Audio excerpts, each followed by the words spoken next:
अरे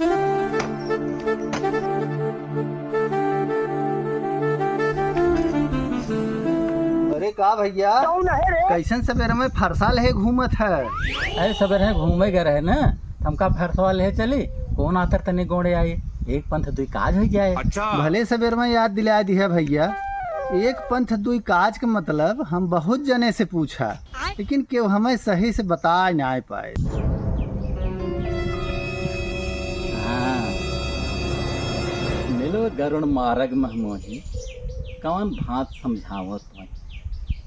चलो तुम्हें ऐसे में एक अर्थ बता दे, तू जिंदगी बिछरबन है। बतावा भैया बतावा, वही तो हम सुने चाहत है। तो सुने ध्यान से। मुत्तन सिंह गए मूतन को, मुत्तन सिंह गए मूतन को, और मूतन निकल गए वो पादत, पादत पादत हक दिया एक पंथ थी। समझ गया भैया ना कि फिर से समझाई?